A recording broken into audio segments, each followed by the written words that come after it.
అగ్నిజ్వాల. Location Vijayawada. నగరం. ప్రధాన పాత్రలు: అర్జున్ నిర్భయమైన, నిజాయితీగల పోలీస్ ఆఫీసర్. భవ్య అర్జున్ భార్య, స్కూల్ టీచర్.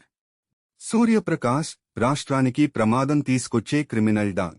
లక్ష్మయ్య గ్రామంలోని నిజాయితీ రైతు, అర్జున్ తండ్రి. అర్జున్ చిన్నప్పుడు తన తండ్రి చెప్పిన ఒక మాట మదిలో పెట్టుకుంటాడు. అబద్ధం గెలిచినట్లు కనిపించినా నిజం చివరకు గెలుస్తుంది. అర్జున్ పోలీస్ అవుతాడు. నేరం, అవినీతి, బెదిరింపులు ఏదికీ భయపడని వ్యక్తి. ఒకరోజు అతను సూర్యప్రకాష్ అనే క్రైమ్ సిండికేట్ బాస్ను పట్టుకునేందుకు ఒక ఆపరేషన్ చేస్తాడు. సూర్యప్రకాష్ ప్రతీకారంగా అర్జున్ కుటుంబాన్ని లక్ష్యంగా చేసుకుంటాడు. విజయవాడలో బాంబు దాడి ప్రణాళిక. పాఠశాల పిల్లల ప్రాణాలు ప్రమాదంలో. అర్జున్ భార్య భవ్య ఆ స్కూల్లో టీచర్. అర్జున్ డబుల్ యుద్ధం చేస్తాడు.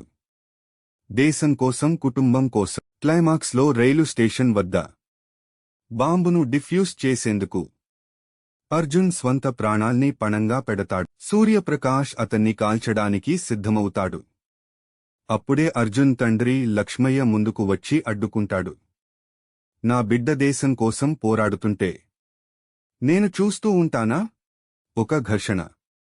చివరకు అర్జున్ బాంబును నిర్వీర్యం చేసి సూర్యప్రకాష్ను పట్టుకుంటాడు. స్టేషన్ మొత్తం అర్జున్ పేరు నినదిస్తుంది. జై అర్జున్, జై Bharat.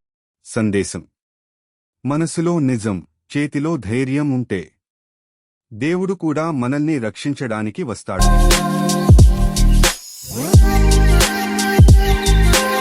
Like, share and subscribe.